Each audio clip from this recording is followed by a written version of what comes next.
மேடையிலே ஒருவர் பேசினால் அந்த கூட்டமே ஆரவாரம் செய்யும். இப்படித்தான் ஒரு கூட்டத்தில் நண்பர்களே புறப்படுங்கள் என்று சொன்னதும் கூட்டமே காலியாகிவிட்டது. புறப்பட்டு சென்று விட்டார். எனவே எச்சரிக்கையோடு பேச வேண்டியது மிக முக்கியம். பர்னாட் ஷா ஒரு கூட்டத்திற்கு போனார். அங்கே இருந்த மக்களை பார்த்து, நான் பேச போவது உங்களுக்கு தெரியுமா என்று கேட்டார்கள். தெரியாது என்று எல்லோரும் சொன்னார்கள். தெரியாதவர்களிடம் பேசி பயனில்லை என்று சென்று விட்டார். உடனே அவர்கள் அடுத்த நாட்கள் கூடி அவரை மறுபடியும் வரவழைத்தார்கள். நான் பேசுவது தெரியுமா என்றார். தெரியும் என்றார்கள். தெரிந்தவர்களிடம் பேச வேண்டிய அவசியம் இல்லை என்று சென்று விட்டார். மூன்றாம் நாள் அவர்கள் ஒரு முடிவு செய்தார்கள். பாதி பேர் தெரியும் என்பது, பாதி பேர் தெரியாது என்பது. அவர் தெரியுமா என்று கேட்டவுடன் பாதி பேர் தெரியும் என்றார்கள், பாதி பேர் தெரியாது என்பார்கள். தெரிந்தவர்கள் தெரியாதவர்களுக்கு சொல்லுங்கள், தெரியாதவர்கள் தெரிந்தவர்களிடம் கேட்டு சொல்லுங்கள் என்று சென்று விட்டார். எனவே தெரிந்ததிலிருந்து தெரியாததற்கு அழைத்து செல்ல வேண்டும்.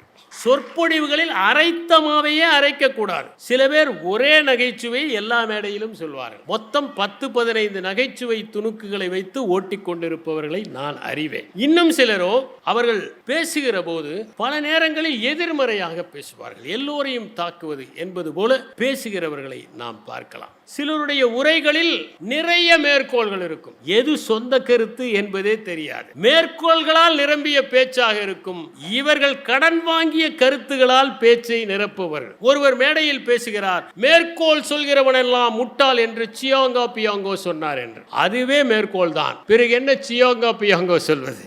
எனவே மேற்கோள்களால் நிரப்பக்கூடாது. எனக்கு தெரிகிறது என்பதனால் என்னுடைய மேதா விலாசத்தை இங்கே காட்டக்கூடாது. வீட்டிற்கு நீங்கள் செல்லுகிற போது 4 சரக்குகளையாவது எடுத்து செல்ல வேண்டும். எனவே என்னுடைய பேச்சு உங்களுக்கு பயன்படுகிற மாதிரி இருக்க வேண்டும். சொந்த அனுபவங்களை சொல்லலாம், ஆனால் அது சுயபுராணமாக இருக்கக்கூடாது. கதைகளை சொல்லலாம், ஆனால் அது கதை விடுவதாக இருக்கக்கூடாது. மேடையிலே மற்றவர்களை ஒருமையில் பேசக்கூடாது. ஏற்கனவே பேசிய திரு ராம் அவர்களை நான் மறுத்து பேசக்கூடாது. இப்படி ஒரு நாகரிகத்துடன் நாம் பேசுவது அவசியம். ஒரு முறை ஒரு தவளை 4 கால்களும் வெவ்வேறாக இருப்பதால் என்னால் சரியாக நடக்க முடியவில்லை என்று சொன்னது. அப்போது அங்கே ஒரு ஆந்தை இருந்தது. அந்த ஆந்தை தவளை பார்த்து சொன்னது, 4 காலையும் சமமாக ஆக்கிவிடு. உடனே தவளை சொன்னது, 4 கால்களையும் எப்படி சமமாக ஆக்குவது? ஆந்தை சொன்னது, நான் கொள்கை முடிவுகள் தான் எடுப்பேன், நிறைவேற்ற வேண்டியது உன்னுடைய பொறுப்பு. எனவே செயல் திட்டங்களும் முக்கியம். நம்முடைய உரை வாசிக்க தூண்ட வேண்டும், சிந்திக்க தூண்ட வேண்டும். நாம் சொல்பவை எல்லாம் சரி என்கிற எண்ணத்தை ஏற்படுத்தக்கூடாது. அவர்கள் போய் தங்கள் மனத்துக்குள் ஒரு விவாதம் நடத்த வேண்டும். பட்டிமன்றத்தில் கூட தீர்ப்புகள் சொல்லப்படுவதில்லை, தீர்வுகள் தான் சொல்லப்படுகின்றன. நம்முடைய கருத்துகள் அவருடைய உள்ளத்திலே எதிரொலித்து அவர்கள் போய் அது சரியா என்று விவாதிப்பதற்கான சூழலை நம்முடைய உரை ஏற்படுத்த வேண்டும். இன்னும் நிறைய வாசிக்க வேண்டும் என்கிற எண்ணத்தை அது ஏற்படுத்த வேண்டும். இந்த ஊடகங்களில் நடத்தப்படுகிற அரட்டை அரங்கங்கள் போன்றவை சிறு குழந்தைகளை அதிக பிரசங்கத்தனமாக பேச வைக்கின்றன. ஒரு முறை நான் கல்லூரிக்கு சென்ற போது அதே பாணியில் ஒருவர் என்னை கேள்வி கேட்டார். முதல் கேள்விக்கு பதில் சொன்ன பிறகு நான் புரிந்து கொண்டேன், இது அந்த வகையில் இது இருக்கிறது என்று. நான் சொன்னேன், நான் விளையாடுவதற்காக வரவில்லை, நீங்கள் உங்கள் வினாக்களை சற்று நுட்பமாக கேளுங்கள் என்று. அதற்கு பிறகு 6 ஆண்டுகள் கழித்து ஒரு மாணவர் என்னை வந்து சந்தித்தார். அப்போது அவர் இளைஞராக இருந்தார். உங்களிடம் அப்படி தாறுமாறாக கேள்வி கேட்க முனைந்தவன் நான் தான். இப்பொழுது திருந்திவிட்டு நல்ல பணியில் இருக்கிறேன் என்று சொன்னார். எதற்காக சொல்லுகிறேன் என்றால், மலினமான நகைச்சுவைகளை கையாளுவது அதிகமாகிவிட்டது. அது மட்டுமில்லாமல் அரசியல் நிகழ்ச்சிகளில் கூட காட்டுக்கத்தல் கத்துகிற ஒரு நேர்வை இப்போது பார்க்கிறோம். படிப்பாளிகளுக்கு பொற்காலமாக இருக்கிற மாதிரி மாவட்டங்கள் தோறும் புத்தக திருவிழாக்கள் நடக்கின்ற காலத்தில் நாம் வாழ்ந்து கொண்டிருக்கின்றோம். பல்வேறு விதமான புத்தகங்களை பார்ப்பதற்கும் புரட்டுவதற்கும் வாங்குவதற்கும் படிப்பதற்கும் வசதிகளை ஏற்படுத்தி கொடுக்கின்ற ஓர் இடம்தான் புத்தக திருவிழா. ஒரே ஒரு கூரைக்கு கீழே அனைத்து விதமான புத்தகங்களையும் நாம் வாசிப்பதற்கு வசதிகள் இருக்கிற இடம்தான் புத்தக திருவிழா. இது படிப்பாளர்களுக்கு அள்ள அள்ள குறையாத அமுத சுரபியாக இருக்கிறது. 1984ஆம் ஆண்டு சென்னையில் காயிதே மில்லத் கல்லூரியில் நடந்த புத்தக திருவிழாவில் முதன்முறையாக நான் கலந்து கொண்டேன். வேளாண்மையில் இளம் அறிவியல் பட்டத்தை முடித்த பிறகு சென்னைக்கு வந்ததும் அந்த புத்தக திருவிழாவை காண்பதற்காக நான் உள்ளே நுழைந்தேன். 100 கடைகள் தான் அப்போது இருக்கும். ஆனால் உள்ளே நுழைந்தபோது அங்கே இருந்த புத்தகங்களை எல்லாம் பார்த்து நான் பரவசமடைந்தேன். இத்தனை புத்தகங்கள் ஓரிடத்தில் கிடைக்கிறதா என்று ஒவ்வொரு கடையாக ஏறி இறங்கி எனக்கு தேவையான புத்தகங்களை எல்லாம் வாங்கினேன். வேளாண்மை படிக்கிற போது கிடைக்காத ஹேண்ட்புக் ஆஃப் ICAR என்கிற புத்தகம் கூட அங்கேதான் என் கண்களில் தட்டுப்பட்டது. போட்டித் தேர்வுக்கு தேவையான அனைத்து புத்தகங்களையும் வாங்கி கொண்டு காலையில் அங்கே சென்றவன் மாலை வரை எந்த உணவையும் உண்ணாமல் அவற்றையெல்லாம் ஒரு புதையலைப் போல கைகளில் அள்ளிக்கொண்டு வீடு திரும்பினேன். அன்று நான் புத்தகத் திருவிழாவில் ஒரு மாணவனாக நுழைந்ததால் தான் இந்த புத்தகத் திருவிழாவில் நான் பேசிக்கொண்டிருக்கிறேன். காஞ்சிபுரத்தில் மாவட்ட ஆட்சியராக பணியாற்றுகிற போது நம்முடைய மாவட்டத்திலும் ஒரு புத்தகத் திருவிழாவை தொடங்கினால் என்ன என்று நினைத்து பதிப்பாளர்களை எல்லாம் அழைத்து நான் பேசினேன். அப்போது அவர்களும் 2 நாட்கள் புத்தகத் திருவிழாவை நடத்துவதாக ஒத்துக்கொண்டார்கள். சனி ஞாயிறு கிழமைகளில் பச்சையப்பன் பள்ளியில் வகுப்பறைகளில் அவர்கள் புத்தகங்களை அடுக்கி வைத்தார்கள். 2ஆம் நாள் கூட்டம் அலைமோதியது. இன்னும் ஒரு நாள் இதை நீட்டிப்பு செய்ய மாட்டார்களா என்று மக்கள் எதிர்பார்த்தார்கள். ஆனால் பதிப்பாளர்கள் மனைவிக்கு பட்டுப்புடவைகளை வாங்கி கொண்டு உடனடியாக மூட்டை கட்டி கொண்டு சென்னைக்கு வந்துவிட்டார்கள். தமிழ்நாட்டில் முதன்முறையாக மாவட்டத்தில் நடந்த புத்தகத் திருவிழா காஞ்சிபுரத்தில் தான் என்பதை இங்கே பதிவு செய்ய விரும்புகிறேன். இப்போது மாவட்டங்கள் தோறும் புத்தகத் திருவிழாக்கள் நடந்து கொண்டிருக்கின்றன. புத்தகத் திருவிழா நடக்கிற போது புதிய புதிய புத்தகங்களை பதிப்பாளர்கள் வெளியிடுவார்கள். ஏற்கனவே போட்ட புத்தகங்கள் விற்பனையாகாமல் இருந்தாலும் புதிய புத்தகங்களை வெளியிடுவது என்பது ஜனாதிபதி வந்தால் அவருக்கு மாத்திரம் ஒரு வழியை ஏற்படுத்தி கொடுக்கிற மாதிரி புதிய புத்தகங்களுக்கு ஏற்படுத்தி கொடுக்கிற ஒரு நிகழ்வு. வாசகர்களும் தாங்கள் விரும்புகிற அந்த எழுத்தாளருடைய புத்தகங்கள் வந்திருக்கின்றனவா என்று தேடி தேடி பார்த்து அந்த புத்தகங்களை வாங்கி கொண்டு பாரதிதாசன் குடும்ப விளக்கிலே சொல்வதைப் போல ஒரு தாய் குழந்தையை தூக்குவதைப் போல அந்த புத்தகங்களை தூக்கி கொண்டு வீடு திரும்புவார்கள். என்னை பொறுத்தவரை இதை புத்தகத் திருவிழா என்று அழைப்பதை விட அறிவு திருவிழா என்று அழைப்பதுதான் மிகவும் பொருத்தம். நாம் இந்த புத்தகத் திருவிழாவை தீபாவளி திருநாளைப் போல கொண்டாட வேண்டும். எப்படி தீபாவளிக்கு ஆண்டு முழுவதும் நாம் பலகாரங்கள் வாங்குவதற்கும் பட்டாடை வாங்குவதற்கும் பட்டாசு வாங்குவதற்கும் சீட்டு போட்டு பணம் சேர்க்கிறோமோ அதைப் போல இந்த புத்தகத் திருவிழாவிற்கு வருவதற்கு ஆண்டு முழுவதும் சீட்டு போட்டு பணத்தை சேர்த்து கொண்டு வந்து புத்தகங்களை வாங்க வேண்டும்.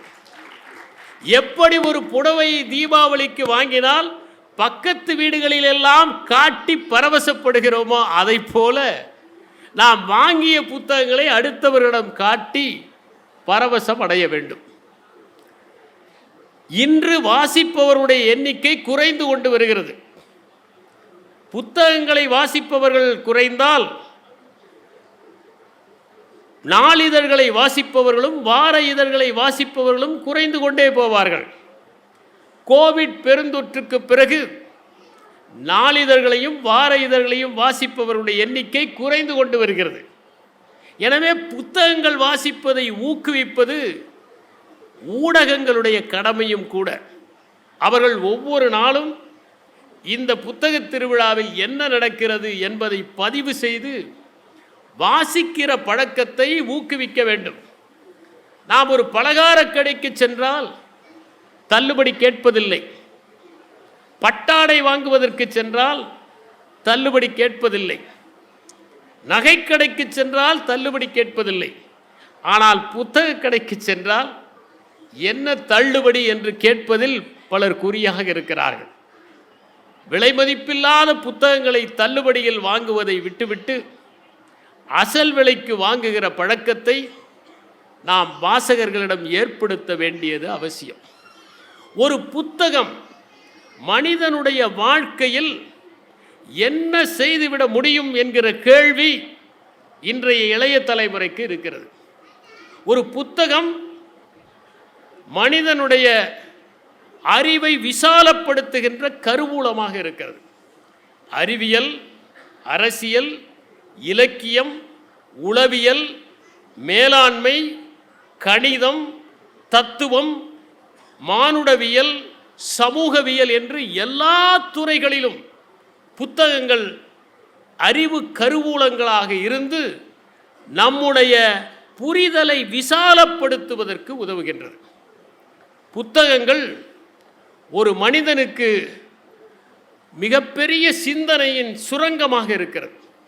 புத்தகத்தை படிக்கிறவன் ஒரு வரியை படித்ததும் சிந்திக்கின்றான், இது சரியா தவறா என்று யோசிக்கிறான், வாழ்க்கையோடு தொடர்பு படுத்தி பார்க்கிறான்.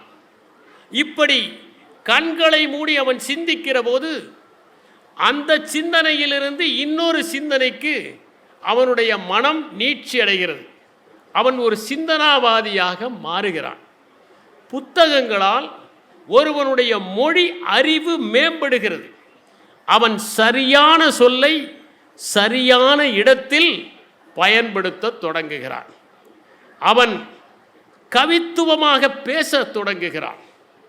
மொழியை கற்கண்டாகவும் பயன்படுத்துகிறான், கைவாளாகவும் பயன்படுத்துகிறான், பூங்கொத்தாகவும் பயன்படுத்துகிறான், பூகம்பமாகவும் பயன்படுத்துகிறான், பஞ்சு மூட்டையாகவும் பயன்படுத்துகிறான், பாறாங்கல்லாகவும் பயன்படுத்துகிறான்.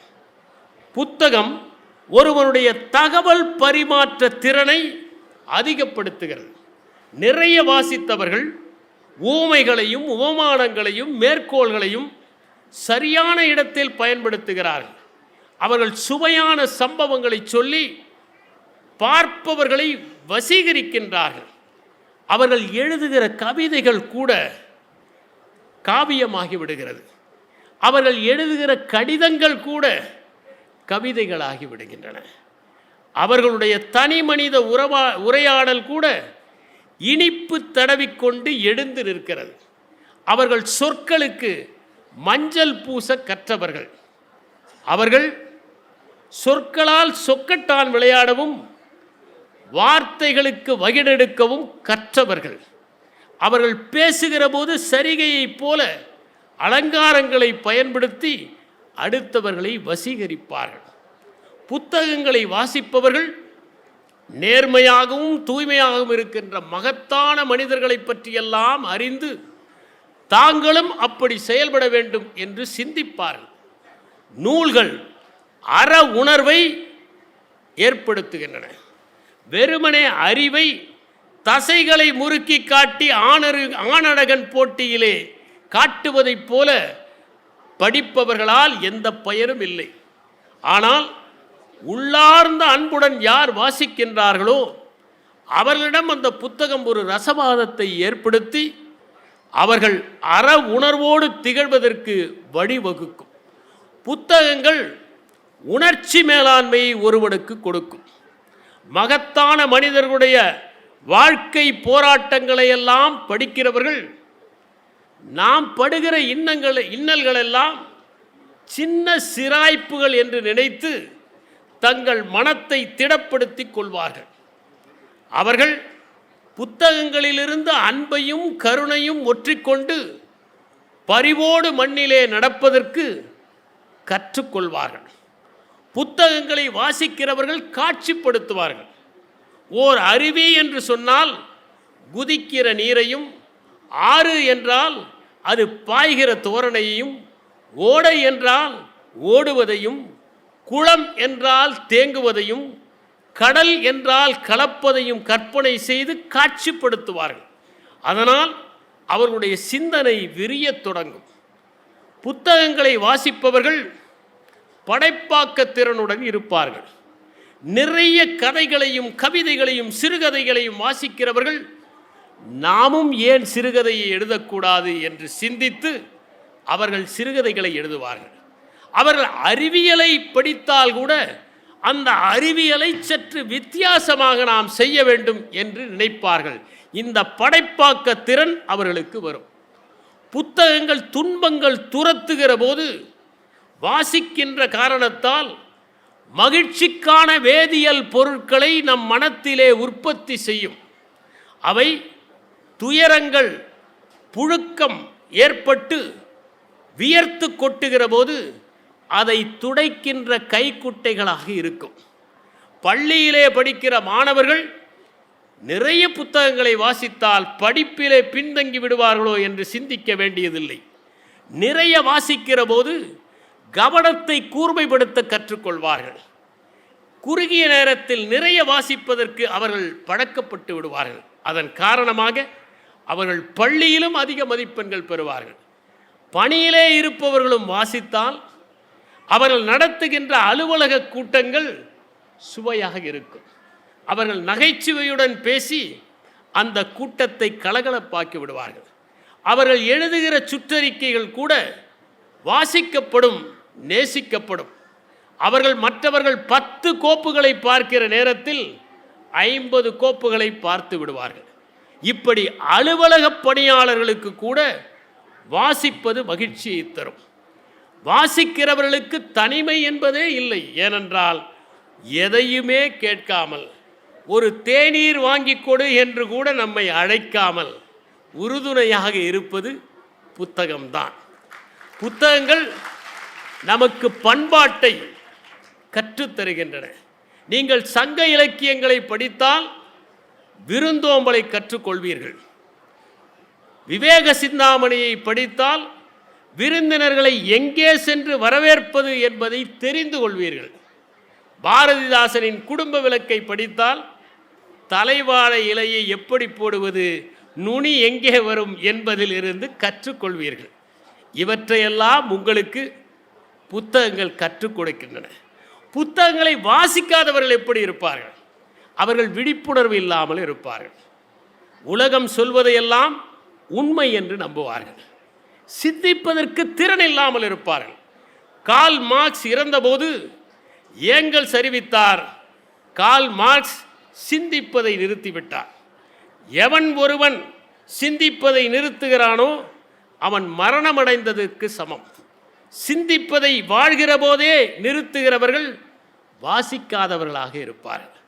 அவர்களுக்கு மொழி அறிவும் இருக்காது. சரியாக பேசாமல் நெருக்கடிகளில் மாட்டிக்கொள்வார்கள். அவர்களால் ஒன்றை தொடர்ந்து கவனம் செலுத்த முடியாது. கவனம் சிதறிக்கொண்டே இருக்கும். அவர்களுக்கு தன்னம்பிக்கை இருக்காது. அடுத்தவர்களோடு பேசுவதற்கு அச்சப்படுவார்கள். ஒரு புதிய சூழலுக்குள் அவர்களால் புக முடியாது. அதனால் வேறு இடங்களுக்கு செல்ல வேண்டும் என்றால் நடுங்கிக் கொண்டு சொந்த ஊரை விட்டு எங்குமே செல்லாமல் அங்கேயே இருந்து மறைந்து விடுவார்கள். அவர்கள் எப்போதுமே ஒருவித பதற்றத்தில் தான் இருப்பார்கள். அதன் காரணமாக எப்போதும் தங்களை பற்றி உயர்வாக பேசிக்கொண்டிருப்பார்கள். அறிவாளிகளும் சாதித்தவர்களும் எங்கேயே இருக்கும்போது இவர்கள் தங்களை பற்றி தற்பெருமை பேசிக்கொண்டு திரிவார்கள். இவர்கள் எடுப்பார் கைப்பிள்ளைகளாக எப்போதும் ஆகிவிடுவார்கள். அடுத்தவர்களையே சார்ந்திருப்பார்கள். எந்த ஒரு நிகழ்விலும் யாராவது ஒருவர் கூட வர வேண்டும் என்று எதிர்பார்த்து கொண்டிருப்பார்கள். இவர்கள் அயற்சி ஏற்படும் போது அந்த அயற்சியை போக்குவதற்கு இவர்களுக்கு வழியில்லாமல் இருப்பார்கள். தவறான முடிவுகளை எடுப்பார்கள். அதனால் எவ்வளவு ஏமாந்தாலும் புதிய புதிய நிதி நிறுவனங்களில் பணத்தை முதலீடு செய்து இழப்பார்கள். அறிவியல் மனப்பான்மை இல்லாததால் மூட நம்பிக்கைகளில் சிக்கிக்கொள்வார்கள். இவர்களுக்கு தன்னம்பிக்கை இருக்காது. குண்டு சட்டியில் குதிரை ஓட்டுவார்கள். விளைவுகளை பற்றி கவலைப்படாமல் இவர்கள் முடிவெடுப்பார்கள். தனி மனித உறவுகளிலும் இவர்களுக்கு தடுமாற்றங்கள் ஏற்படும். மகத்தான மனிதர்களெல்லாம் ஏதேனும் ஒரு புத்தகத்தை வாசித்துத்தான் தங்களை செம்மைப்படுத்திக் கொண்டார்கள். மகாத்மா காந்தியடிகளுடைய வாழ்க்கையில் மிகப்பெரிய மாற்றத்தை ஏற்படுத்தியது கடையனுக்கும் கடைத்தேற்றம் என்கிற அந்த புத்தகம். அதை வாசித்த போதுதான் ஒரு தனி மனிதனுடைய இனிமை மற்றவர்களுடைய இனிமையை சார்ந்திருக்கிறது. ஒரு வழக்கறிஞருக்கும் சிகை திருத்துபவருக்கும் ஒரே ஊதியம் அளிக்கப்பட வேண்டும். உழவர் பெருமக்களும் கைவினை கலைஞர்களும் சமூகத்தில் முக்கியத்துவம் வாய்ந்தவர்கள் என்பதையெல்லாம் காந்தி கற்றுக்கொண்டார். அவர் இங்கிலாந்திலே இருக்கிற போதுதான் மலைப்பொழிவை படித்து அதனால் வசீகரிக்கப்பட்டார். தாமஸ் கார்லைல் நாயக வழிபாடு என்கின்ற ஓர் அற்புதமான நூலை எழுதியிருப்பார். அதில் நபிகள் நாயகத்தை படித்து அதிலே காந்தியடிகள் ஆழ்ந்து போனார். The perfect way or the life of Jesus Christ என்கின்ற மைண்ட்லாடனுடைய புத்தகத்தை படித்து அதை நேசித்தார். அனைத்து மதம் தொடர்பான புத்தகங்களையும் அவர் வாசித்தார். டால்ஸ்டாயினுடைய இறைவனின் சன்னிதானம் முன்னிடம் இருக்கிறது என்கிற நூலை நேசித்து படித்தார் மகாத்மா காந்தியடிகள். பாபா சாஹேப் அம்பேத்கருடைய வாழ்க்கையில் மிகப்பெரிய தாக்கத்தை ஏற்படுத்தியது மால்தூஸ் எழுதிய ஜனத்தொகை பற்றிய அந்த கருத்தாக்கம். லிங்கனுடைய வாழ்க்கையிலே மிகப்பெரிய தாக்கத்தை ஏற்படுத்தியது பைபிள். மார்ட்டின் லூதர் கிங் ஜூனியருடைய வாழ்க்கையில் மிகப்பெரிய தாக்கத்தை ஏற்படுத்திய நூல் ஹென்றி தோரோ எழுதிய சிவில் டிசோபீடியன்ஸ் என்பது. நெல்சன் மண்டேலா மிகவும் நேசித்து படித்தது டால்ஸ்டாய் எழுதிய போரும் அமைதியும் என்பது. ஜவஹர்லால் நேருடைய கோட்பாடுகளில் மிகப்பெரிய பாதிப்பை ஏற்படுத்தியது பிளாட்டோ எழுதிய குடியரசு என்கிற புத்தகம். மால்கம் எக்ஸ் என்பவருடைய வாழ்க்கையில் ஃப்ரெட்ரிக் டக்ளஸ் எழுதிய அவருடைய வாழ்க்கை சரிதம் the narrative of Frederick Douglass and African slave என்கிற புத்தகம்தான் தாக்கத்தை ஏற்படுத்தியது. ஐன்ஸ்டீனுடைய வாழ்க்கையில் the critique of pure reason என்கின்ற இமானுவேல் கண்டனுடைய புத்தகம் தாக்கத்தை ஏற்படுத்தியது. எடிசனுடைய வாழ்க்கையில் நியூட்டன் எழுதிய பிரின்சிபியா மேத்தமேட்டிக்கா என்கிற நூல் தாக்கத்தை ஏற்படுத்தியது. நெப்போலுடைய வாழ்க்கையில் ரோமாபுரியில் ஒருவரையும் கிரேக்கத்தில் ஒருவரையும் ஒப்பிட்டு புளுட்டார்க் எழுதிய மகா காவியமான லைஃப்ஸ் என்கிற புத்தகம்தான் மிகப்பெரிய தாக்கத்தை ஏற்படுத்தியது. அலெக்சாண்டர் அரிஸ்டாட்டிலுடைய மாணவர். ஆனால் போர்க்களத்திற்கு செல்கிற போதெல்லாம் அவர் அரிஸ்டாட்டிலை அழைத்து செல்ல மாட்டார். அதற்கு பதிலாக ஹோமர் எழுதிய இலியட் ஒடிசி ஆகிய 2 காப்பியங்களைத்தான் எடுத்து செல்வார் என்று Philip Sidney the apology for poetry என்கிற தன்னுடைய புத்தகத்தில் குறிப்பிட்டிருக்கின்றார். லெனின் த கம்யூனிஸ்ட் மேனிஃபெஸ்டோ என்று மார்க்ஸும் ஏங்கல்ஸும் எழுதிய அந்த புத்தகத்தால் மிகவும் தாக்கம் பெற்றவர். ஜெஃபர்சன் ஜான் லாக் எழுதிய டூ ட்ரீட்டைசஸ் ஆன் கவர்னன்ஸ் என்கிற புத்தகத்தால் பாதிப்பு அடைந்தவர். மாவோ மிகவும் அதிகமாக தாக்கமடைந்த நூல் சன்சு எழுதிய போர்க்கலை என்று உலகத்தில் போர்க்கலையை பற்றி முதலில் வந்த அந்த நூல். பிஸ்மார்க் அதிக தாக்கத்தை அடைந்தது மக்கியவல்லி எழுதிய பிரின்ஸ் என்கின்ற நூல். இப்படி மகத்தான மனிதர்களை எல்லாம் ஒரு புத்தகம் மாற்றி இருக்கிறது. நம்மை எந்த புத்தகம் மாற்றப் போகிறது, எந்த வரி மாற்றப் போகிறது என்பது தெரியாமல் தான் எல்லா புத்தகங்களையும் புரட்ட வேண்டிய கட்டாயத்தில் இருக்கிறோம். எந்த புத்தகத்தில் வேண்டுமானால் அந்த வரி இருக்கலாம், அது நமக்குள் ரசவாதத்தை ஏற்படுத்தலாம். புத்தக திருவிழாக்களை எதற்காக நாம் இங்கே வடிவமைத்து நடத்தி கொண்டிருக்கிறோம்? வாசிக்கின்ற பழக்கத்தை நாம் ஊக்குவிக்க வேண்டும் என்பதால். பல கல்லூரிகளுக்கு செல்லுகிற போது அங்கிருக்கிற மாணவர்களை நான் ஒரு வினா கேட்பதுண்டு. நீங்கள் யாராவது ஒரு புதினத்தை படித்திருக்கிறீர்களா? ஒரு கவிதை புத்தகத்தை படித்திருக்கிறா என்று கேட்டால் பல நேரங்களில் ஒருவர் கூட கை தூக்காத நிலைமையை பார்க்கிறோம். கோவிட் பெருந்தொற்றுக்கு பிறகு கைபேசியே உலகம் என்று வாழ்கிற இளைஞர்கள் வாசிப்பது குறைவாக இருக்கிற காரணத்தால் இதை போன்ற புத்தக திருவிழாக்களை மாவட்டந்தோறும் நடத்தி எப்படியாவது அவர்களை வாசித்து விட வைக்க வேண்டும் என்று அரசு முயல்கிறது. வாசிக்கும் பழக்கம் வேறொருவர் வாசிப்பதை பார்த்தால்தான் நமக்கு தொற்றிக்கொள்ளும், இதயத்தில் பற்றிக்கொள்ளும் என்பதால் இந்த ஏற்பாடு. அறிவை ஜனநாயகப்படுத்துவதற்குத்தான் புத்தக திருவிழாக்கள். நாங்கள் போட்டித் தேர்வுக்கு படிக்கிற போது ஒரு புத்தகம் வாங்க வேண்டும் என்றால் புதுடெல்லிக்கு செல்ல வேண்டும். தமிழ்நாட்டில் புத்தகங்களே இருக்காது. வேளாண்மைக்கு முந்தைய ஆண்டுகளின் வினாத்தாள்களை நான் பெற வேண்டும் என்பதற்காக டெல்லியிலே எழுதி என் நண்பர் அதை அனுப்பி வைப்பதற்கு 15 நாட்கள் ஆயின. ஆனால் இன்று அவையெல்லாம் இங்கேயே கிடைக்கின்றன. இந்த வசதிகள் அறிவை ஜனநாயகப்படுத்துகிறது. அனைவரும் அடைய முடியும். ஜவஹர்லால் நேரு பல்கலைக்கழகத்தில் படிக்கிறவர்களும் டெல்லி பல்கலைக்கழகத்தில் படிக்கிறவர்கள் மட்டும்தான் போட்டித் தேர்வில் வெற்றி பெற முடியும் என்கிற நிலையை மாற்றி நீங்களும் வெற்றி பெறலாம், இங்கேயும் கிடைக்கிறது என்கிற நிலைமை அதில் ஏற்பட்டிருக்கிறது. படிப்பாளர்களுக்கும் பதிப்பாளர்களுக்கும் எழுத்தாளர்களுக்குமான ஒரு நடைமேடையை இந்த புத்தக திருவிழா ஏற்படுத்தி கொடுக்கிறது. பண்பாட்டு பரிமாற்றத்தையும் பன்முக ஆற்றலையும் வளர்ப்பதற்கு புத்தக திருவிழாக்கள் உதவியாக இருக்கின்றன. பதிப்பாளர்களுக்கு இது ஒரு தோள் கொடுத்து உதவுகிறது. மாணவர்களும் இளைஞர்களும் தங்கள் வாய்ப்புகளை அறிவதற்கு புத்தக திருவிழா உதவுகிறது. இள மனங்களில் இது ஒரு மிகப்பெரிய தாக்கத்தை ஏற்படுத்துகிறது. இலக்கிய பாரம்பரியத்தை இந்த புத்தக திருவிழா நிறுவுகிறது, விழிப்புணர்வை ஏற்படுத்துகிறது, அறிவியல் மனப்பான்மையை இது அதிகரிக்கிறது. இதனால் புத்தக திருவிழாவுக்கு இளைஞர்கள் நிறைய பேர் வர வேண்டும். புத்தக திருவிழாவில் நடப்பவற்றை ஊடகங்கள் பதிவு செய்ய வேண்டும்.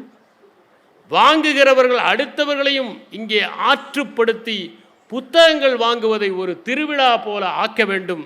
அப்போதுதான் இந்த புத்தக திருவிழாக்களின் பலன்கள் அனைவரையும் சென்று சேரும் என்று என்னுடைய கோரிக்கையை வைத்து இப்போது சொற்பொழிவுகளுக்கு சொற்ப காலந்தானா என்கிற தலைப்பிற்குள் நுழையலாம் என்று கருதுகிறேன்.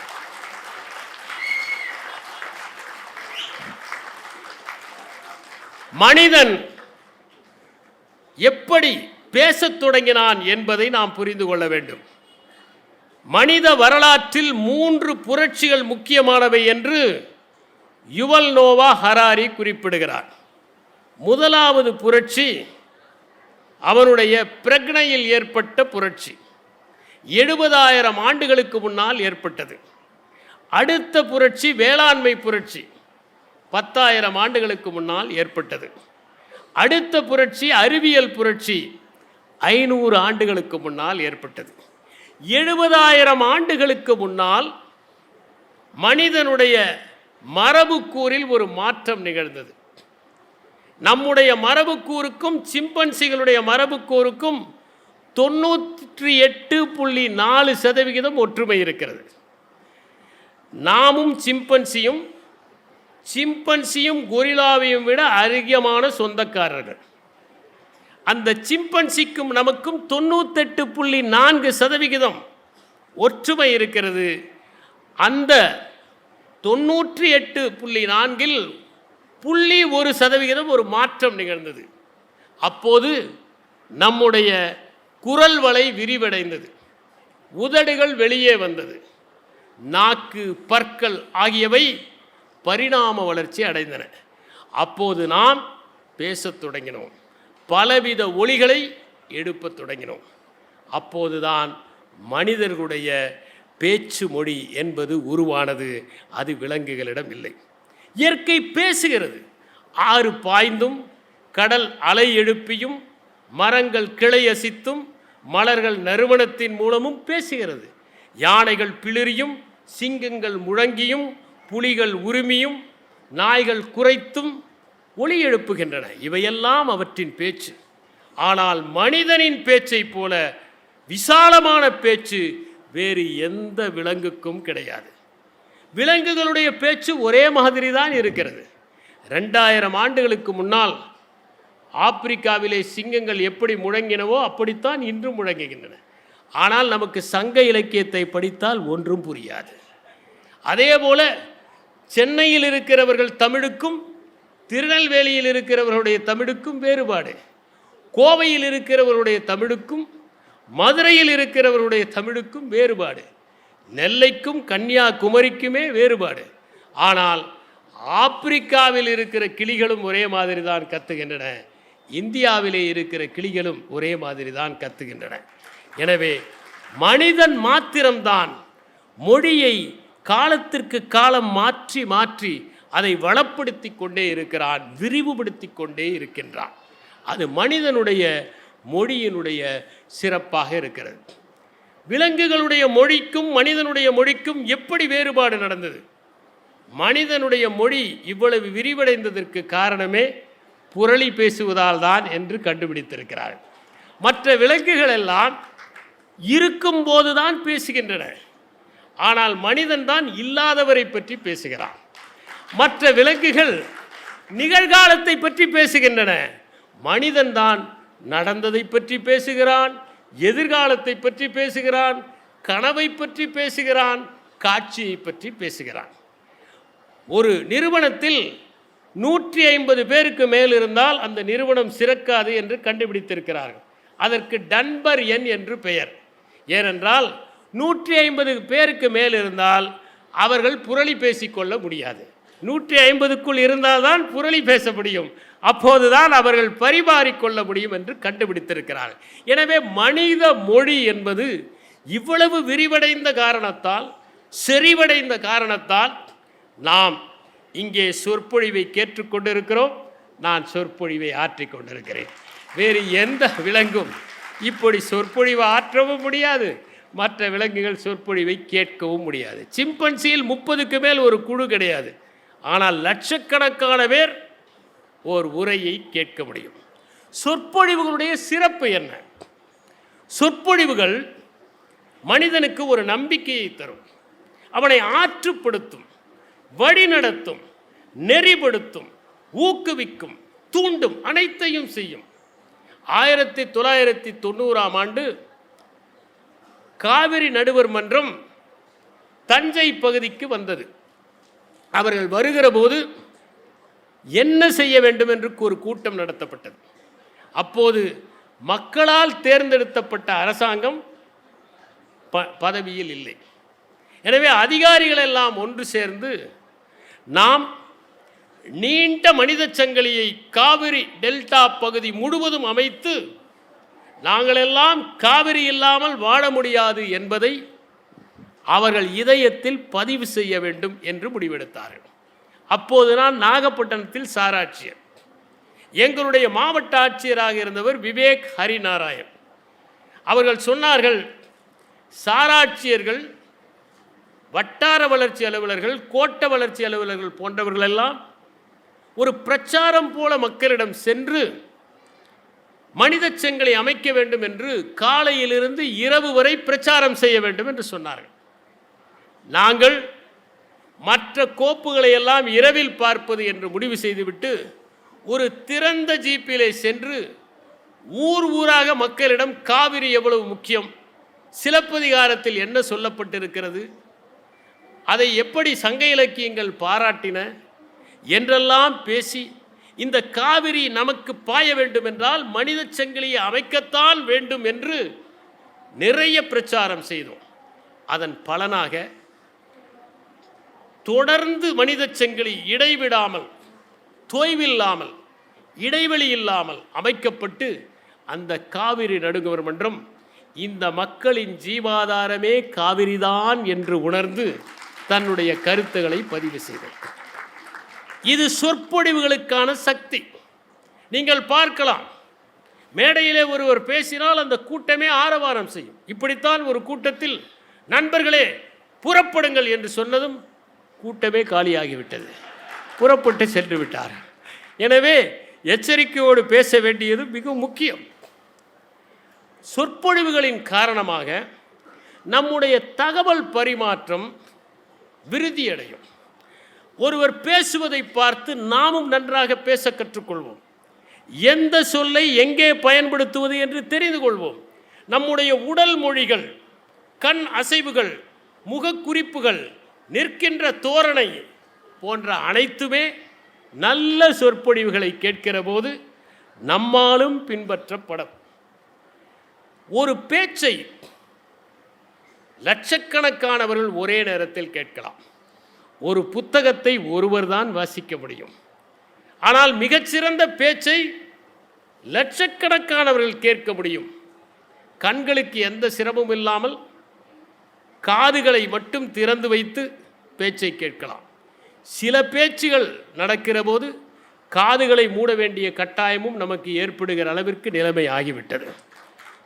உதாரணமாக, மார்ட்டின் லூதர் கிங் ஜூனியர் எனக்கும் ஒரு கனவு இருக்கிறது என்கின்ற உரையை ஆற்றுகிற போது கூடியிருந்தவர்களுடைய எண்ணிக்கை 2,50,000. அவர்கள் அனைவருமே ஆப்பிரிக்கர்கள் அல்லர். அமெரிக்கர்களும் வந்தார்கள், ஐரோப்பியர்களும் வந்தார்கள். அத்தனை பேருமே அந்த பேச்சிலே கட்டுண்டு போனார்கள். மகாத்மா காந்தி பேசுகிற போது மிக வலிமையான ஒளிவாங்கிகள் எல்லாம் இல்லை. 1000 பேருக்கு ஒருவர் நிற்பார். காந்தியடிகள் பேசியதும் அந்த 1000வது நபர் அடுத்த 1000வது நபருக்கு சொல்வார், அவர் அடுத்த 1000வது நபருக்கு சொல்வார். இப்படித்தான் அந்த தகவல் மக்களை சென்று அடைந்தது. பாபா சாஹேப் அம்பேத்கர் மிகச் சிறப்பான உரைகளை ஆற்றி மக்களை ஆற்றுப்படுத்தினார். அமெரிக்க ஜனாதிபதி தேர்தலில் 2 பேரும் பேசுவதை வைத்துத்தான் மக்கள் ஓட்டு போடுவதையே முடிவு செய்தார்கள். நிக்சனுடைய வானொலி பேச்சு நன்றாக இருந்தது, ஆனால் அவருடைய தொலைக்காட்சி பேச்சு தொய்வடைந்து போனது. அப்போது கென்னடியருடைய பேச்சு அழகாக உடல் மொழியும் குரல் மொழியும் ஒத்துப்போனதால் மக்கள் கென்னடியை தேர்ந்தெடுத்தார்கள். அறிஞர் அண்ணா அவருடைய பேச்சை கேட்பதற்காக 6 மணி நேரம் 7 மணி நேரம் மக்கள் காத்திருந்த காலங்கள் எல்லாம் உண்டு. ஒரு சொற்பொழிவு லட்சக்கணக்கான மக்களை சென்றடையும். தலைமை பண்புகள் வேண்டுமென்றால் அதற்கு சொற்பொழிவு தேவை. மகாத்மா காந்தியடிகள் மென்மையாக பேசுவார். ஆனால் இந்திய அரசியலில் அவர் நுழைந்த பிறகுதான் லட்சக்கணக்கான இளைஞர்கள் விடுதலை போராட்ட வேள்வி தீயில் குதித்தார்கள் என்பதை வரலாற்று பாதையில் என்கிற நூலில் நண்பர் ஸ்டாலின் குணசேகரன் அவர்கள், நண்பர் இல்லை தோழர் ஸ்டாலின் குணசேகரன் அவர்கள் பதிவு செய்திருக்கிறார். மகாத்மா காந்தியடிகள் தமிழ்நாட்டிற்குள் நுழைந்தால் மிகப்பெரிய கூட்டம் வரும். ஒரு முறை அந்த கூட்டத்தை கலைப்பதற்காக குமாரசாமி ராஜா தடியடி நடத்த வேண்டிய கட்டாயம் ஏற்பட்டது. அதைப் போலவே நேதாஜியினுடைய வீர உரைகள் பலரையும் ஆற்றுப்படுத்துவதாக இருந்தது. ஹிட்லர் பேசுவது என்றால் அந்த மேடையிலே ஹிட்லருக்கு மட்டும்தான் அந்த வெளிச்சம் இருக்கும், மற்றவர்கள் எல்லாம் இருட்டில் இருப்பார்கள். ஹிட்லர் எழுந்து பேசினால் நீராவி அந்த பாத்திரத்தின் மூடியை தூக்குவதைப் போல அந்த உரை உணர்ச்சி வசப்பட்ட உரையாக இருக்கும். ஆனால் அப்படி உணர்ச்சி வசப்பட்ட உரை முதலாம் உலகப் போரிலே ஜெர்மனி தோற்றிருந்த காரணத்தால் அந்த மக்களுக்கு தேவைப்பட்டது. ஹிட்லர் பேசினால் ஃபியூரர் ஃபியூரர் என்ற அத்தனை பேரும் கத்துகிற அளவிற்கு அவருடைய உரை இருந்தது. தலைமை பண்பை அவருக்கு அள்ளி கொடுத்தது அவருடைய பேசுகின்ற ஆற்றல் தான். முசோலியினுடைய உரையை நீங்கள் கேட்டால் 2 பக்கமும் கைகளை வைத்துக்கொண்டு எம்பி பேசுகிற ஒரு உரை முசோலினுடைய உரை. ஆனால் இத்தாலியிலே முசோலினியை மக்கள் நேசிக்கின்ற காலம் ஒன்று இருந்தது. நீங்கள் பணிக்கு சென்றால் கூட சொற்பொழிவாற்றுகிற திறன் மிகவும் முக்கியம். ஏனென்றால் ஒரு வரவேற்புரையோ நன்றியுரையோ ஆற்றுகிற போது நீங்கள் எப்படி ஆற்றுகிறீர்கள் என்பதை வைத்துத்தான் அந்த கூட்டமே அதன் பொருண்மையை தீர்மானிக்கிறது. சில பேர் வரவேற்புரையிலேயே நன்றி சொல்லிவிடுவார்கள், சில பேர் நன்றி உரையில் வரவேற்பார்கள். எனவே சொற்பொழிவு ஆற்றுகின்ற திறன் பணியிலும் முக்கியமாக இருக்கிறது. மக்களிடம் ஒரு கருத்தை பதிய வைக்க வேண்டும் என்றால் சொற்பொழிவு தேவைப்படுகிறது. மக்களை தீர்க்கமாக சிந்திக்க வைக்க வேண்டும் என்றால் சொற்பொழிவு தேவைப்படுகிறது. கடைசியிலே இருக்கிற ஒருவருக்கும் ஒரு செய்தி போய் சேர வேண்டும் என்றால் நாம் மிகுந்த உத்வேகத்தோடு பேசினால்தான் அது சென்று அடையும். சொற்பொழிவை கேட்பதற்கு மிகுந்த கவனம் வேண்டும். யாரெல்லாம் சொற்பொழிவை கேட்டு பழக்கப்படுகிறார்களோ அவளுடைய கவனம் பட்டை தீட்டப்படுகிறது, கூர்மை அடைகிறது. அவர்கள் எளிதில் எதையும் வாசித்துவிட முடியும். சொற்பொழிவுகளின் காரணமாக அறிவியல் மனப்பான்மை வளர்ந்தது, மூட நம்பிக்கைகள் அழிந்தன, மக்கள் சிந்திக்க தொடங்கினார்கள். சொற்பொழிவுகளின் காரணமாகத்தான் இந்தியாவிலே நாட்டுப்பற்று அதிகரித்தது, விடுதலை வேட்கை தொடங்கியது. சொற்பொழிவுகளின் காரணமாக தான் சமத்துவம் வேண்டும் என்கின்ற எண்ணம் மக்களுக்குள் ஏற்பட்டது. அறிவை விரிவு செய்ததில் சொற்பொழிவுகளுக்கு மிகப்பெரிய பங்கு உண்டு. சில இடங்களில் இரவு முழுவதும் திரௌபதி அம்மன் திருவிழா நடக்கும். அப்போது அங்கே பாரத கதையை விடிய விடிய சொல்வார்கள். அந்த ஊர் மக்கள் எல்லாம் பகலிலே தூங்கிவிட்டு இரவிலே பாரத கதையை கேட்பார்கள். அந்த ஊரில் இருக்கிற அத்தனை பேருக்குமே பாரத கதை தெரியும். இன்னும் சொல்ல போனால் அவர்கள் கொஞ்சம் சேர்த்து வழக்கமான பாரதத்தை விட இன்னும் விரிவாக பேசுகிற அளவிற்கு பயன்பெற்றவர்களாக இருப்பார்கள். எங்கள் வீட்டிற்கு அப்படி ஒரு உறவினர் வருவார். அவர் பெயர் பாப்பா, எல்லோரும் திருப்பத்தூர் பாப்பா என்பார்கள், என்னுடைய பெரியம்மா. அவர் வந்தால் நாங்கள் எல்லாம் சுற்றி அமர்ந்து கொண்டு பாரத கதையை கேட்போம். அவர்கள் ஒன்றும் படித்ததில்லை, ஆனால் கேட்டு கேட்டு அது காதுகளுக்குள் நுழைந்து ஆழ்மனத்திற்குள் தஞ்சமடைந்ததால் அற்புதமாக பேசுகிற ஆற்றலை அவர் பெற்றார். நீங்கள் சரித்திரத்தில் சொற்பொழிவுகள் எப்படிப்பட்ட தாக்கத்தை ஏற்படுத்தின என்பதை பார்க்க வேண்டும். முதலாக இந்திய வரலாற்றில், ஏன் உலக வரலாற்றில் மிகச் சிறப்பாக பேசி தன்னுடைய சீடர்களுக்கெல்லாம் விழிப்புணர்வை தந்த பெருமை புத்தரை சாரும். புத்தருடைய சங்கத்தில் 10,000 பேர் இருப்பார்கள். புத்தர் பேசுவார். அவர் பேச பேச அங்கே இருக்கிற சாரிபுத்தாவும் மகா காஷ்யப்பும் அவற்றில் லயித்து போய்விடுவார்கள். புத்தருடன் எப்போதுமே இருப்பவர் ஆனந்தன். ஆனந்தன் அதை அறிவு ரீதியாக கேட்டார், உணர்வு ரீதியாக கேட்கவில்லை. அதனால் புத்தர் மெய்ஞானம் அடைந்ததும் பரிநிர்வாணத்தை அடைந்ததும் அதை எழுதலாம் என்றால் அருகிலேயே இருந்தவர் ஆனந்தர் தான். ஆனால் அவர் மெய்ஞானம் அடையாத காரணத்தால் எழுத முடியாத சூழ்நிலை. ஒரே நாளில் அமர்ந்து மெய்ஞானத்தை அடைந்து அவரால் தொகுக்கப்பட்டதுதான் தம்மபதம் என்கின்ற அந்த அற்புதமான காவியம். கடைசியாக புத்தர் பேசிய உரை ஒரு சிங்கத்தின் முழக்கம் என்பது, த லயன்ஸ் ரோர் என்பது. அந்த உரை 3 மணி நேரம் புத்தரால் நடத்தப்பட்டது. பேசி பேசி மக்களுடைய மனத்தை மாற்ற முடியும் என்பதற்கு சரித்திரத்திலே நாம் கண்ட மிகப்பெரிய சான்று புத்தர். கன்ஃபியூஷியஸ் சீனத்திலே சீடர்களோடு உரையாடி கொண்டிருப்பார். லாவோட்சு உரையாடுவார், சங்ஸு உரையாடுவார். ஆனால் கன்ஃபியூஷியஸை போல தொடர்ந்து உரையாடியவர்கள் யாரும் இல்லை. கிரேக்கத்திலே ஏத்தன்ஸ் நகரிலே மக்களிடம் நின்று, இளைஞர்களிடம் நின்று, ஏத்தன்ஸ் நகரத்து இளைஞர்களே என்று அழைத்து அவர்களை பகுத்தறிவு பாதைக்கும் எதையும் கேள்வி கேட்கின்ற திறனுக்கும் உட்படுத்தியவர் சாக்ரட்டிஸ் என்கின்ற அந்த மகத்தான மனிதர். அவருடைய சீடரின் சீடரான அரிஸ்டாட்டில் எப்படி சொல்லாட்சி இருக்க வேண்டும் என்பதற்காகவே ரெட்டாரிக்ஸ் என்கிற ஒரு புத்தகத்தை எழுதினார். அலெக்சாண்டர் காலத்திலே வாழ்ந்தவர் டெமஸ்தனிஸ். அவர் திக்குவாயாக இருந்தார். அவர் தன்னுடைய கடைவாயிலே கூழாங்கற்களை நிரப்பிக்கொண்டு பேசி பேசி கடல் அலைகளை காட்டிலும் உச்சஸ்தாயிலே பேசி மலையிலே ஏறுகிற போது நீண்ட நேரம் ஒரு நீண்ட வாக்கியத்தை பேசுவதற்கான பயிற்சியை பெற்று திக்குவாயை தித்திக்குவாயாக மாற்றிக்கொண்டார். அதன் விளைவாக அவர் வழக்காடிய எவற்றிலுமே தோற்று போகவில்லை. சிசரோ என்பவரை புளுட்டார்க் டெமஸ்தனிஸோடு ஒப்பிடுகிறார். ரோமாவரியிலே இருந்த மிகப்பெரிய வல்லுனர், மிகப்பெரிய சொல்லாட்சி நிறைந்தவர் சிசரோ.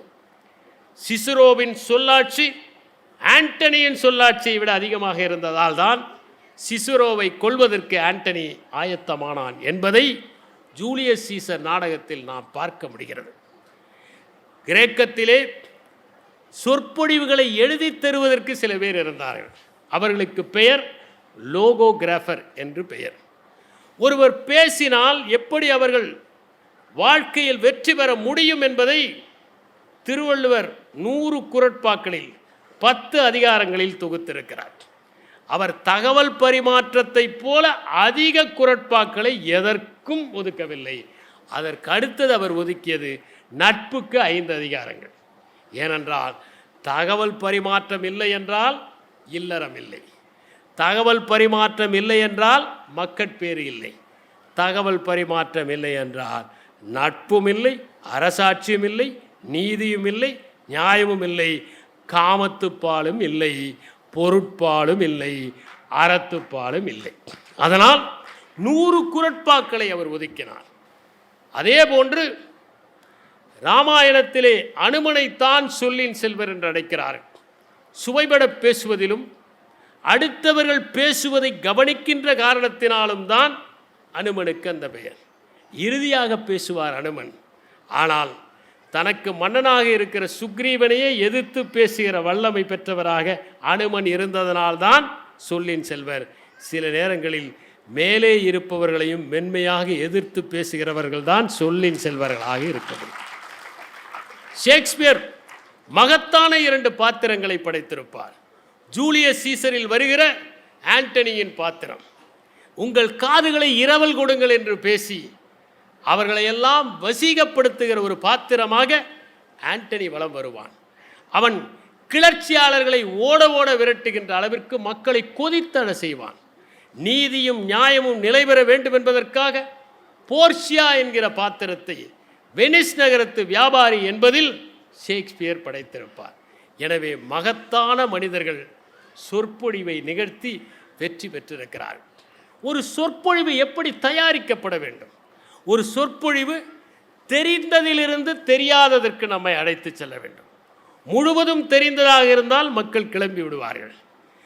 தெரியாததாக இருந்தால், உதாரணமாக நாம் குவாண்டம் தியரியை பற்றி இங்கே பேசினால் ஓர் இருக்கை கூட காலியாக இருக்காது, ஒரே இருக்கை மட்டும் நிரம்பி இருக்கலாம். அது என்னோடு வந்திருக்கிற என்னுடைய துணைவியார். ஏனென்றால் நான் போகிற வாகனத்தில் தான் அவர் வர வேண்டும், அதனால் காத்திருப்பார். இல்லாவிட்டால் அவரும் காலி செய்து விடுவார். எனவே தெரிந்ததிலிருந்து தெரியாததற்கு அழைத்து செல்ல வேண்டும். பன்னாட்ஷா ஒரு கூட்டத்திற்கு போனார். அங்கே இருந்த மக்களை பார்த்து, நான் பேசப்போவது உங்களுக்கு தெரியுமா என்று கேட்டார்கள். தெரியாது என்று எல்லோரும் சொன்னார்கள். தெரியாதவர்களிடம் பேசி பயனில்லை என்று சென்று விட்டார். உடனே அவர்கள் அடுத்த நாட்கள் கூடி அவரை மறுபடியும் வரவழைத்தார்கள். நான் பேசுவது தெரியுமா என்றார். தெரியும் என்றார்கள். தெரிந்தவர்களிடம் பேச வேண்டிய அவசியமில்லை என்று சென்று விட்டார். 3ஆம் நாள் அவர்கள் ஒரு முடிவு செய்தார்கள். பாதி பேர் தெரியும் என்பது, பாதி பேர் தெரியாது என்பது. அவர் தெரியுமா என்று கேட்டவுடன் பாதி பேர் தெரியும் என்றார்கள், பாதி பேர் தெரியாது என்பார்கள். தெரிந்தவர்கள் தெரியாதவர்களுக்கு சொல்லுங்கள், தெரியாதவர்கள் தெரிந்தவர்களிடம் கேட்டு சொல்லுங்கள் என்று சென்று விட்டார். எனவே தெரிந்ததிலிருந்து தெரியாததற்கு அழைத்து செல்ல வேண்டும். ஒரு நல்ல உரை என்பது படித்தவர்களுக்கும் சுவையாக இருக்க வேண்டும், பாமரர்களுக்கும் சுவையாக இருக்க வேண்டும். ஹிட்லர் தன்னுடைய எனது போராட்டம் நூலிலே ஒன்று எழுதினார். இதுதான் சொற்பொழிவு கலையின் சூத்திரம். அவர் எழுதினார், நான் பலரை பார்க்கிறேன், அறிவாளிகளாக இருக்கிறார்கள், ஆனால் அவர்கள் பேசுவது படித்தவர்களுக்குத்தான் புரிகிறது. இன்னும் சிலர் இருக்கிறார்கள், அவர்கள் பாமரர்களுக்காகவே பேசுகிறார்கள். படித்தவர்களும் பாமரர்களும் நேசிக்கிற மாதிரி ஒரு சொற்பொழிவு இருக்க வேண்டும் என்று எழுதினார். அதைத்தான் அவர் செய்தார். அதனால்தான் அவருடைய காலத்திலே மிகப்பெரிய அறிஞர்களும் தத்துவஞானிகளும் கூட ஹிட்லரை நம்பினார்கள், ஹிட்லரின் வசப்பட்டார்கள். ஒரு பேச்சை தயாரிக்கிற போது வடிவமும் முக்கியம், உள்ளடக்கமும் முடியும். சிலர் அலங்கார சொற்களை போடுவார்கள், உள்ளே ஒன்றும் இருக்காது, கிராமத்து பிஸ்கட்டை போல. ஆனால் அலங்கார சொற்களும் தேவை, அதே நேரத்தில் உள்ளே சத்தும் தேவை. இரண்டும் இருக்க வேண்டும். இல்லாவிட்டால் அது கடை வீதியிலே விற்கின்ற சுவைக்கான இனிப்பை போல இருந்துவிடும். அதற்கு பிறகு உடலுக்கும் உள்ளத்துக்கும் எந்த சத்தையும் சேர்க்காது. ஒரு பேச்சை தயாரிக்கின்ற போது அந்த பேச்சு மிகவும் சுவையாக இருப்பது மட்டுமல்ல, அந்த பேச்சு நமக்கு ஆறுதல் தருவதாகவும் இருக்க வேண்டும். அந்த பேச்சை பேசுகிறவர்களே மகிழ்ச்சி அடைகிற விதத்திலே அந்த பேச்சு இருக்க வேண்டும். ஒரு பேச்சை கட்டமைக்கின்ற போது இது கருத்தரங்கத்திற்கானதா, சொற்பொழிவுக்கானதா, விவாதத்திற்கானதா, இல்லை பயிற்சி பட்டறைக்கானதா, விஞ்ஞானிகளிடம் பேசுவதா, சர்வதேச அரங்குகளில் பேசுவதா, குடியரசு தின விழாவில் பேசுவதா, சுதந்திர தின விழாவில் பேசுவதா என்பதையெல்லாம் முடிவெடுத்து அதற்கேற்றவாறு நாம் வடிவமைப்பது மிகவும் அவசியம். ஒரு சொற்பொழிவின் எடுப்பும் நன்றாக இருக்க வேண்டும், தொடுப்பும் நன்றாக இருக்க வேண்டும், முடிப்பும் நன்றாக இருக்க வேண்டும். சொற்பொழிவுகளை ஆற்றுகிற போது இன்னும் கொஞ்சம் நீடிக்கக்கூடாதா என்று நினைக்கிற போதே முடித்து விட வேண்டும். என் தந்தை சொல்வார், சாப்பிடும்போது ஒரு விதியை வைத்துக்கொள், இன்னும் கொஞ்சம் சாப்பிடலாம் என்று தோன்றுகிற போதே எழுந்து விடு என்று சொல்வார். அது சொற்பொழிவுகளுக்கும் மிகவும் பொருத்தம். கைத்தட்டல்களிலேயே 2 விதமான கைத்தட்டல்கள் இருக்கின்றன. உற்சாகப்படுத்துகிற கைத்தட்டல் ஒரு வகை, உடனே முடி என்று வருகிற கைத்தட்டல். உடனே முடி என்று வருகிற கைத்தட்டல் தேவையில்லாத இடத்தில் வரும், தொடர்ந்து கொண்டே இருக்கும். அதை வைத்து நாம் தெரிந்து கொள்ளலாம். பேச்சிலே நகைச்சுவை தேவை. ஆனால் அது எப்படிப்பட்ட நகைச்சுவை? 3 விதமான நகைச்சுவைகள் இருக்கின்றன. அடுத்தவர்களை தாழ்த்தி மக்களை சிரிக்க வைப்பது. இன்னொன்று தன்னை தாழ்த்தி கொண்டு அடுத்தவர்களை சிரிக்க வைப்பது. 3வது வகை அனைவரையும் உயர்த்துகிற நகைச்சுவை. அப்படிப்பட்ட உயர்த்துகிற நகைச்சுவையை நாம் கையாள வேண்டும். சொற்பொழிவுகளில் அரைத்த மாவையே அரைக்கக்கூடாது. சில பேர் ஒரே நகைச்சுவை எல்லா மேடையிலும் சொல்வார்கள். மொத்தம் 10-15 நகைச்சுவை துணுக்குகளை வைத்து ஓட்டிக்கொண்டிருப்பவர்களை நான் அறிவேன். இன்னும் சிலரோ அவர்கள் பேசுகிற போது பல நேரங்களில் எதிர்மறையாக பேசுவார்கள். எல்லோரையும் தாக்குவது என்பது போல பேசுகிறவர்களை நாம் பார்க்கலாம். சிலருடைய உரைகளில் நிறைய மேற்கோள்கள் இருக்கும். எது சொந்த கருத்து என்பதே தெரியாது. மேற்கோள்களால் நிரம்பிய பேச்சாக இருக்கும். இவர்கள் கடன் வாங்கிய கருத்துகளால் பேச்சை நிரப்புவார்கள். ஒருவர் மேடையில் பேசுகிறார், மேற்கோள் சொல்கிறவனெல்லாம் முட்டாள் என்று சியோங்கா பியோங்கோ சொன்னார் என்று. அதுவே மேற்கோள் தான். பிறகு என்ன சியோங்கா பியோங்கோ சொல்வது? எனவே மேற்கோள்களால் நிரப்பக்கூடாது. எனக்கு தெரிகிறது என்பதனால் என்னுடைய மேதா விலாசத்தை இங்கே காட்டக்கூடாது. வீட்டிற்கு நீங்கள் செல்லுகிற போது 4 சரக்குகளையாவது எடுத்து செல்ல வேண்டும். எனவே என்னுடைய பேச்சு உங்களுக்கு பயன்படுகிற மாதிரி இருக்க வேண்டும். சொந்த அனுபவங்களை சொல்லலாம், ஆனால் அது சுயபுராணமாக இருக்கக்கூடாது. கதைகளை சொல்லலாம், ஆனால் அது கதை விடுவதாக இருக்கக்கூடாது. மேடையிலே மற்றவர்களை ஒருமையில் பேசக்கூடாது. ஏற்கனவே பேசிய திரு ராம் அவர்களை நான் மறுத்து பேசக்கூடாது. இப்படி ஒரு நாகரிகத்துடன் நாம் பேசுவது அவசியம். பேசுகிற போது ஒரு குறிப்பிட்ட நேரத்திற்குள் முடித்து விட வேண்டும். மாநகரங்களிலிருந்து வருகிறவர்கள் எல்லாம் பேருந்தை பிடித்து வீட்டிற்கு சென்று மறுபடி சமைத்து உண்ண வேண்டிய கட்டாயத்தில் இருக்கிறார்கள். எனவே 2 மணி நேரத்திற்கு மேல் ஒரு நிகழ்ச்சி நீடிக்கக்கூடாது. குறித்த நேரத்தில் முடித்து விட வேண்டும். நான் பார்த்திருக்கிறேன், ஒரே ஒரு நிகழ்ச்சி மாலை 6 மணிக்கு தொடங்கி நள்ளிரவு 2 மணிக்கு முடிந்தது. ஆனால் அத்தனை மக்களும் அமைதியாக கடற்கரை மணலில் தரையில் அமர்ந்து அதை கேட்டார்கள். 2000 ஆண்டு 1ஆம் தேதி ஜனவரி கன்னியாகுமரியில் ஐயன் திருவள்ளுவர் சிலையை திறக்கிற போது 8 மணி நேரம் மக்கள் அசையாமல் கேட்டார்கள். இப்போது கேட்பார்களா என்பது சந்தேகம். ஏனென்றால் கேட்டால் திருவள்ளுவரே சுருக்கமாகத்தானே எழுதினார் என்று சொல்லிவிடுவார்கள். கைத்தட்டல்களுக்காக பேசக்கூடாது. உலகளாவிய ஞானம் இருக்க வேண்டும். நீங்கள் மற்ற நாட்டின் அறிஞர்களையும் பேசலாம், தவறு இல்லை. ஏனென்றால் மற்ற நாட்டினர் கண்டுபிடித்த பொருட்களை எல்லாம் பயன்படுத்துகிறோம். இங்கே நாம் பயன்படுத்துகிற பெரும்பான்மையான பொருட்கள் அயல் நாட்டு பொருட்கள். அயல் நாட்டின் அறிவு தேவையில்லை என்று ஒதுக்க வேண்டியதில்லை. அறிவு எந்த மூலையிலிருந்து வந்தாலும் அதை ஏற்றுக்கொள்வதுதான் முறை. அதை நம்முடைய அறிவில் உரசி பார்த்து பொருத்தமாக இருந்தால், அதிலே செம்பு கலக்காமல் சேதாரம் கலக்காமல் இருந்தால் எடுத்துக்கொள்வதில் எந்த விதமான தவறுமே இல்லை. சில பேர் வரவேற்புரை ஆற்றுவார்கள், ஆனால் யாரையும் வரவேற்க மாட்டார்கள். சில பேர் நன்றி உரையாற்றுவார்கள், ஏற்கனவே பேசியவர்களை எல்லாம் மறுத்து பேசுவார்கள். இப்படியெல்லாம் செய்யக்கூடாது. பேசுகிற போது பற்றை ஏற்படுத்தலாம், வெறியை ஏற்படுத்தக்கூடாது.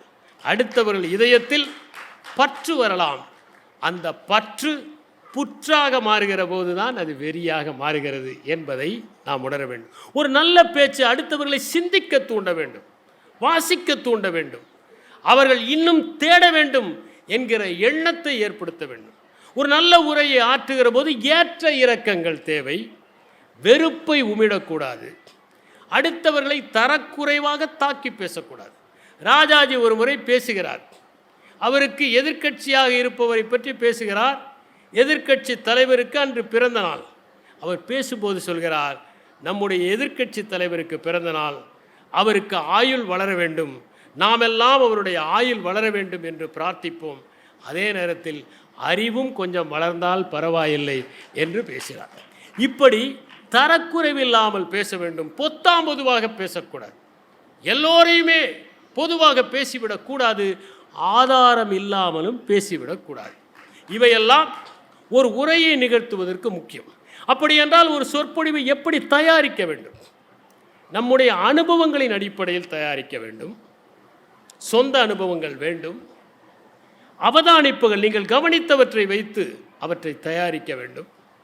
ஒரு நல்ல உரையில் அறிவியல், பொருளியல், உளவியல், தத்துவம், வரலாறு, புவியியல், பூகோளம் போன்ற அனைத்து கருத்துகளும் இருக்க வேண்டும்.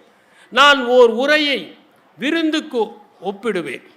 ஒரு விருந்தில் அரிசியை போல நம்முடைய சொந்த கருத்துகள், சோறை போல சொந்த கருத்துகள், அதிலே கூட்டு போல மற்ற மேற்கோள்கள், பொரியலை போல சுவையான சம்பவங்கள், இனிப்பை போல நகைச்சுவை, பச்சடியை போல அங்கே காண்கின்ற காட்சிகள், அதிலே சாம்பாரை போல நாம் படித்திருக்கின்ற சரித்திர கூற்றுகள், ரசத்தை போல உணர்ச்சியை தூங்கக்கூடிய செயல்பாடுகள், தயிரை போல நாம் செரிக்க வேண்டிய அளவிற்கு திருப்பி சொல்கின்ற சில சம்பவங்கள், இறுதியாக தாம்பூலத்தை அசை போடுவதைப் போல நாம் வீட்டுக்கு எடுத்து செல்ல வேண்டிய கருத்துகள், இவை அனைத்தும் இருந்தால்தான் அது ஒரு விருந்தாக இருக்கும். எனவே ஒரு நல்ல சொற்பொழிவில் சம்பவங்கள் இருக்க வேண்டும், மேற்கோள்கள் இருக்க வேண்டும், கதைகள் இருக்க வேண்டும், கவிதைகள் இருக்க வேண்டும், சில நேரங்களில் சமயோசிதமான சில கருத்துகளும் இருக்க வேண்டும். உதாரணமாக, எங்களுடைய கல்லூரியில் பதிவாளருக்கு பிரிவு உபச்சார விழாவில் என்னை பேச அழைத்திருந்தார்கள். அப்போது நான் மாணவன். அவர் எளிமையானவர், நேர்மையானவர். அவரை பற்றி சொல்லுகிற போது, இலக்கியவாதிகள் இருந்திருந்தால் இந்த பதிவாளரை தண்ணி இல்லாத காட்டிற்கு மாற்றியிருப்பார்கள் என்று சொன்னேன். அரங்கமே அதிர்ந்து போனது. இலக்கியவாதிகள் இருந்திருந்தால் இந்த பதிவாளரை தண்ணி இல்லாத காட்டுக்கு தள்ளி இருப்பார்கள், இந்த நல்லார் ஒருவர் போயாவது அங்கே மழை பெய்யாதா என்று சொன்னார். இது சமயோசிதமாக சொன்னது. அதற்கு பிறகு நான் பேசியதற்கெல்லாம் அந்த மாணவர்கள் மகிழ்ச்சியுடன் வரவேற்று கைத்தட்டினார்கள். எனவே சொந்த அனுபவங்கள், சமயோசிதமான கருத்துக்கள். ஒரு முறை பேசி கொண்டிருக்கிற போது மிக சிறப்பாக ஏற்பாடு செய்த என்று சொல்லுகிற போது ஒளி வாங்கி பணி செய்யவில்லை, அவர்கள்தான் இந்த ஒளி வாங்கியும் ஏற்பாடு செய்திருக்கிறார்கள் என்று சொன்னேன். பிறகு சரியாகிவிட்டது. இப்படி சமயோசித கருத்துகளும் மிகவும் முக்கியம் என்பதை நாம் உணர வேண்டும். சரி, ஒரு மேடை பேச்சு சிறப்பாக இருக்க வேண்டும் என்றால் என்ன செய்ய வேண்டும்? எடுத்த உடனேயே அனைவருடைய கவனத்தையும் ஈர்த்து விட வேண்டும். உதாரணமாக, நான் ஒரு நிறுவனத்தில் பேசுகிற போது அந்த நிறுவனத்தின் தலைவர் அமர்ந்திருந்தார். நிறுவனத்தின் தலைவருடைய மனைவியும் அமர்ந்திருந்தார். நான் பேசுகிற போது நிறுவனத்தின் தலைவர் அவர்களே, தலைவரின் தலைவராக இருக்கிற அவருடைய துணைவியார் அவர்களே என்று குறிப்பிட்டேன். அதற்கு பிறகு கலகலப்பு ஏற்பட்டு விட்டது. ஆனால் பிறகுதான் நான் புரிந்து கொண்டேன், இது ஒன்றும் என்னுடைய புதிய சரக்கு அல்ல. ஏற்கனவே ஷேக்ஸ்பியர் ஒத்தெல்லோவில் கேப்டன் என்று சொல்லியிருக்கிறார். அந்த காலத்திலே இதையெல்லாம் அந்த மனிதன் செய்துவிட்டு போய்விட்டார் என்று நான் சிந்தித்தேன். பேரறிஞர் அண்ணா அவர்கள் மேடையிலே பேசுகிற போது அனைவரையுமே இழுக்கின்ற வசீகர வார்த்தைகளை பயன்படுத்துவார். அனைவரையும் பற்றி விழித்துவிட்டு அங்கே கூட்டத்தின் ஓரமாக என் பேச்சை கேட்க வந்திருக்கின்ற முக்காடு போட்டு கொண்டிருக்கின்ற எதிர்க்கட்சி தோழர்களே என்று அழைத்தால் கூட்டத்திலே கைத்தட்டல் ஏற்படும். அப்போது அங்கே இருக்கிற பார்வையாளர்கள் மென்ற கடலையை விழுங்காமல், பற்ற வைத்த பீடியை இழுக்காமல், திறந்த வாயை மூடாமல் அவருடைய பேச்சை கேட்பார்கள் என்று என் அப்பா எழுதி கொடுத்த சமாச்சாரம் இது. அதை நாங்கள் பள்ளிகளிலே பேசியிருக்கிறோம். எனவே அப்படி கேட்பார்கள். எனவே விழிக்கிற போது சரி, நான் திரு சாதிக் பாஷா அவர்கள் கோவித்து கொள்ள மாட்டார்கள் என்பதால் அவரை நான் நன்றியுரை ஆற்றுபவரை சொல்லாமல் விட்டுவிட்டேன். ஆனால் மேடையில் இருக்கிற அனைவரையுமே மரியாதை நிமித்தமாக விழிப்பது தான் முறை. ஏனென்றால் அவர்கள் அத்தனை பேரும் இந்த மேடைக்கு ஏதேனும் ஒரு வகையில் பங்காற்றி இருப்பார்கள். அதுவும் சில கூட்டங்களில் ஒருவர் நாற்காலிகளை ஏற்பாடு செய்திருப்பார், ஒருவர் ஒளிவாங்கியை ஏற்பாடு செய்திருப்பார், ஒருவர் இரத்தன கம்பளத்தை ஏற்பாடு செய்திருப்பார், ஒருவர் அந்த மேசையை ஏற்பாடு செய்திருப்பார், ஒருவர் வருகிறவர்களுக்கு உணவை ஏற்பாடு செய்திருப்பார், ஒருவர் தான் எல்லாரையும் கூட்டிக் கொண்டே வந்திருப்பார். எல்லாரையும் அழைத்து வந்தவரே அவராகத்தான் இருப்பார். ஆகவே அவர்களுடைய பெயரை சொன்னால்தான் அந்த மக்களிடம் ஒரு மரியாதை ஏற்படும். இல்லாவிட்டால் அந்த மரியாதை இல்லாமல் போய்விடும். எனவே அனைவரையும் அழைப்பதும், அனைவரையும் பேசுவதும், அனைவருடைய மரியாதையோடு விழிப்பதும் நம்முடைய தேவை என்பதை உணர வேண்டும். அதனால் அவர்களே இவர்களே என்று சொல்லாமல் அனைவரும் என்று சொல்வதில் பயனில்லை. அனைவரையும் நாம் விழிப்பது நம்முடைய கடமை. நாம் பேசுவது ஒரு நோக்கத்தோடு இருக்க வேண்டும். மக்களின் மனத்திலே எதை பதிய வைக்கப் போகிறோம் என்பது மிகவும் முக்கியம். எனவே நாம் மக்களின் மனத்தில் ஆழமான கருத்துக்களை பதிய வைக்க வேண்டும். நோக்கத்தோடு பேசிய உரைகள் தான் வரலாற்றிலே காவியம் படைத்திருக்கின்றன. நான் சொன்னதைப் போல மார்ட்டின் லூதர் கிங் ஜூனியருடைய நோக்கம்தான் அந்த கனவு இருக்கிறது. எனக்கு ஒரு கனவு என்கின்ற அந்த உரையை வரலாற்று சிறப்பு மிக்க உரையாக மாற்றியது. அறிவை தூண்டுவதாக இருக்க வேண்டும். வந்திருக்கின்ற பார்வையாளருடைய அறிவை ஓர் அங்குலமாவது உயர்த்த வேண்டும். அதே நேரத்தில் செயல் திட்டத்தையும் அடிக்க வேண்டும். நான் கேள்விப்பட்டிருக்கிறேன், ஒரு முறை ஒரு தவளை 4 கால்களும் வெவ்வேறாக இருப்பதால் என்னால் சரியாக நடக்க முடியவில்லை என்று சொன்னது. அப்போது அங்கே ஒரு ஆந்தை இருந்தது. அந்த ஆந்தை தவளை பார்த்து சொன்னது, 4 காலையும் சமமாக ஆக்கிவிடு. உடனே தவளை சொன்னது, 4 கால்களையும் எப்படி சமமாக ஆக்குவது? ஆந்தை சொன்னது, நான் கொள்கை முடிவுகள் தான் எடுப்பேன், நிறைவேற்ற வேண்டியது உன்னுடைய பொறுப்பு. எனவே செயல் திட்டங்களும் முக்கியம். நம்முடைய உரை வாசிக்க தூண்ட வேண்டும், சிந்திக்க தூண்ட வேண்டும். நாம் சொல்பவையெல்லாம் சரி என்கிற எண்ணத்தை ஏற்படுத்தக்கூடாது. அவர்கள் போய் தங்கள் மனத்துக்குள் ஒரு விவாதம் நடத்த வேண்டும். பட்டிமன்றத்தில் கூட தீர்ப்புகள் சொல்லப்படுவதில்லை, தீர்வுகள் தான் சொல்லப்படுகின்றன. நம்முடைய கருத்துகள் அவர்களுடைய உள்ளத்திலே எதிரொலித்து அவர்கள் போய் அது சரியா என்று விவாதிப்பதற்கான சூழலை நம்முடைய உரை ஏற்படுத்த வேண்டும். இன்னும் நிறைய வாசிக்க வேண்டும் என்கிற எண்ணத்தை அது ஏற்படுத்த வேண்டும். ஒரு காலத்தில் சொற்பொழிவு சூழல் தமிழ்நாட்டிலே எப்படி இருந்தது என்பதை நாம் பார்க்க வேண்டும். சொற்பொழிவுகள் தான் தமிழ்நாட்டில் 50 ஆண்டுகளுக்கு முன்னால் பொழுதுபோக்காக இருந்தது. மக்கள் யார் பேசினாலும் கூடி நின்று கேட்பார்கள், கவனிப்பார்கள், ரசிப்பார்கள். எங்கள் ஊரிலே ஒரு கோயில் இருக்கிறது, காவடி பழையாண்டவர் கோயில் என்று. அங்கே கிருபானந்த வாரியார் ஆண்டுதோறும் வருவார். அவர் 3-4 நாட்கள் உரையாற்றுவார். நாங்கள் மாணவர்கள் எல்லாம் முதல் வரிசையிலேயே அமருவோம். அவர் உரையாற்றி கொண்டே ஒரு கேள்வியை கேட்பார். அதற்கு பதிலளித்தால் ஒரு பென்சில் தருவார், ஒரு பேனா தருவார். அதை வாங்குவதற்காக அந்த உரையை அப்படி கவனிப்போம். அந்த காலத்திலே பல கோயில்களில் கதா காலட்சேபங்கள் நடக்கும். அவற்றையெல்லாம் மக்கள் சென்று கேட்பார்கள். பள்ளிகளிலே இலக்கிய மன்றங்கள் இருந்தன. உள்ளூர் பேச்சாளர்கள் வந்து பேசுவார்கள். அரசியல் மேடைகளில் முக்கிய பிரமுகர்கள் வருவதற்கு முன்பு அங்கே உள்ளே இருப்பவர்கள் நிறைய பேசுவார்கள். அவர்களே சுவாரஸ்யமாக பேசுவார்கள். அவர்கள் வரும் வரை அவற்றை மக்கள் கேட்டுக்கொண்டே இருப்பார்கள். அப்போது பட்டிமண்டபங்கள் எல்லாம் மிக தரமாக நடக்கும். குன்றக்குடி அடிகளான், கீவா ஜெகநாதன் போன்றவர்கள் எல்லாம் 3 மணி நேரம் 4 மணி நேரம் இலக்கியம் தொடர்பான பட்டிமன்றங்களில் ஈடுபடுவார்கள். குன்றக்குடி அடிகளார் பேசுகிற போது அவருடைய உதவியாளர் மறு பரமகுரு கம்பராமாயணத்தின் பல்வேறு பதிப்புகளை வைத்துக்கொண்டு உரைகளை வைத்துக்கொண்டு அமர்ந்திருப்பார். அடிகளார் கேட்டால் எடுத்து கொடுப்பார். அப்படி உரைகள் நிகழ்ந்த காலம் அன்று இருந்தது. ஒரு கோயிலிலே எந்த திருவிழா என்றாலும் அங்கே உபன்யாசங்கள் நடக்கும். மக்கள் அவற்றையெல்லாம் சென்று உத்வேகமாக பார்ப்பார்கள். பல பள்ளிகளும் பல கல்லூரிகளும் இலக்கிய மன்றங்களை ஏற்பாடு செய்து அனைவரையும் அழைத்தார்கள். இலக்கியவாதிகள் ஊர் ஊராக சென்று பேசுவார்கள். பேருந்தில் தான் அவர்கள் பயணம் செய்வார்கள். பேச்சு வர்த்தகமாகாத காலம் அது. அவர்கள் ஏதேனும் ஒரு புலவர் வீட்டிலோ இலக்கியவாதி வீட்டிலோ தான் தங்குவார்கள். குறைந்த வசதிகளோடு தங்களை சமாளித்து கொண்டு பேச வேண்டும் என்பதற்காக பேருந்திலே இரவு நேரத்தில் பயணம் செய்து அந்த இடத்தை அடைவார்கள். பள்ளிகளிலே நிறைய பேச்சு போட்டிகள் நடக்கும். மாதம் 1, 2 வனவிலங்கு வார விழா, சிறுசேமிப்பு வார விழா, போக்குவரத்து விழிப்புணர்வு, காந்தி பிறந்த நாள், நேரு பிறந்த நாள் என்று நடந்து கொண்டே இருக்கும். அந்த பேச்சு போட்டியிலே பரிசு பெறுகிற மாணவர்கள் பள்ளியிலே வழிபாட்டு நேரத்தில் அனைவருக்கும் உரையாற்ற வேண்டும். அதை போலவே ஒவ்வொரு ஊரிலும் இலக்கிய மன்றங்கள் இருந்தன. அங்கே சிலப்பதிகாரத்தை பற்றி ஆண்டுதோறும் நடக்கும். அங்கே கவனம் சிதறாமல் எல்லோரும் அந்த பேச்சை கேட்பார்கள். கல்லூரிகளில் முத்தமிழ் விழா 3 நாட்கள் நடக்கும். எங்கள் கல்லூரி வேளாண் கல்லூரி. ஆனால் முத்தமிழ் விழா 3 நாட்கள் நடக்கும். அரங்கம் நிரம்பும்.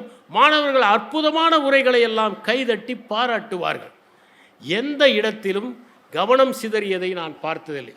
சொற்பொழிவுகள் தமிழ்நாட்டை போல இந்தியாவில் வேறு எங்கும் வளர்ந்ததில்லை என்று சொல்கிற காலம் 50 ஆண்டுகளுக்கு முன்னால் இருந்தது. மாணவர்கள் கையெழுத்து பிரதியை கைப்பட எழுதுவார்கள். அதை எழுதி அவர்கள் தங்களுக்குள் சுற்று விடுவார்கள். அப்போது இருந்த மக்கள் தொடர்பு சாதனம் வானொலி ஒன்றுதான். 1977 தேர்தல் பரப்புரைகளை முதன்முறையாக கட்சிகள் வானொலி மூலமாக நடத்தின. நாங்கள் பணியிலே சேர்ந்தபோது கூட மக்கள் தொடர்பு முகாம்களிலெல்லாம் அலுவலர்கள் பேசுவார்கள், மக்கள் கேட்பார்கள். எனவே பேச்சு என்பது 50 ஆண்டுகளுக்கு முன்னால் மிகப்பெரிய கொண்டாட்டமாக இருந்தது. ஆனால் இப்போது எப்படி சொற்பொழிவு இருக்கிறது என்பதை நாம் பார்க்க வேண்டும். இப்போது காட்சி ஊடகங்கள் வந்த பிறகு பேச்சு தேய்ந்து கொண்டிருப்பதை பார்க்கிறோம். சகல நேரமும் உணர்வுகளுக்கு தீனி போடுகின்றன. இடைவிடாத கொண்டாட்டம் என்பதுதான் இன்றைய கோட்பாடாக இருக்கிறது. எல்லா நேரமும் கொண்டாடினால் பிறகு திண்டாடத்தானே வேண்டியிருக்கும் என்பதை யாரும் யோசிப்பதில்லை. மக்கள் தொடர்ந்து காட்சி ஊடகத்திற்கு அடிமையாகி இருப்பதை பார்க்கின்றோம். அது மட்டும் இல்லாமல் இந்த ஊடகங்களில் நடத்தப்படுகிற அரட்டை அரங்கங்கள் போன்றவை சிறு குழந்தைகளை அதிக பிரசங்கத்தனமாக பேச வைக்கின்றன. ஒரு முறை நான் கல்லூரிக்கு சென்றபோது அதே பாணியில் ஒருவர் என்னை கேள்வி கேட்டார். முதல் கேள்விக்கு பதில் சொன்ன பிறகு நான் புரிந்து கொண்டேன், இது அந்த வகையில் இது இருக்கிறது என்று. நான் சொன்னேன், நான் விளையாடுவதற்காக வரவில்லை, நீங்கள் உங்கள் வினாக்களை சற்று நுட்பமாக கேளுங்கள் என்று.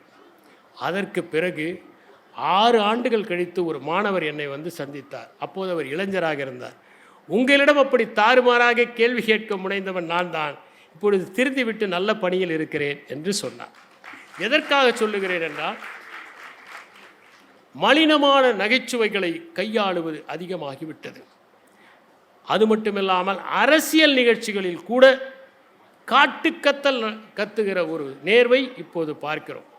பார்வை இடத்தலும் பார்த்தலும் என்கிற அற்புதமான புத்தகத்தை எஸ்வி ராஜதுரை எழுதியிருக்கிறார். அதில் எப்படி வெளிநாடுகளில் கூட இந்த பேச்சு அரக்கங்கள் செயற்கையாக தயாரிக்கப்படுகின்றன. இதற்காகவே பேசுகிறவர்கள் இருக்கிறார்கள். அவர்கள் பேசி முடித்துவிட்டு ஒரே காரிலே தோழமையுடன் செல்கிறார்கள் என்பதை பற்றியெல்லாம் தெளிவாக எழுதியிருப்பார். பட்டிமன்றங்கள் என்பவை 3 மணி நேரம் 4 மணி நேரம் 6 மணி நேரம் நடந்தது போய் இப்போது 50 நிமிடங்கள் நடக்கின்ற ஒரு நிகழ்வாக தொலைக்காட்சிகளில் மாறிவிட்டது. விடிய விடிய நடந்த பட்டிமண்டபங்கள் விடி மூடுவதற்குள் முடிந்து விடுகின்ற ஒரு சூழலை நாம் பார்க்கிறோம். அதுவும் பெரும்பாலும் ஆணா பெண்ணா என்கின்ற தலைப்பு தான். குழந்தை பெறுவதற்கு தேவை ஆணா பெண்ணா என்கிற தலைப்பு, அதில் ஒரு தீர்ப்பு என்று இன்று ஆண் பெண் மையமாக இருக்கிறது. அதனால் அதிகம் வாசிக்கின்ற வாய்ப்பும் இந்த பேச்சாளர்களுக்கு இல்லாமல் போய்விடுகிறது. பெரும்பாலும் இவர்கள் ஜோடித்த கணவன் மனைவி தொடர்பான நகைச்சுவைகளை பேசுகிறார்கள். பொது வெளியிலும் இதே போன்ற தலைப்புகள் தரப்படுகின்றன. எனக்கு தொடர்ந்து 25 ஆண்டுகளாக வாழ்க்கை பூந்தோட்டமா போராட்டமா என்கின்ற தலைப்பு சுழன்று சுழன்று வருவதை பார்க்கிறோம். பள்ளிகளில் பேச்சு போட்டிகள் குறைந்து விட்டன. மாணவர்கள் போட்டித் தேர்வுக்காக மதிப்பெண்களை துரத்தி கொண்டிருக்கிறார்கள்.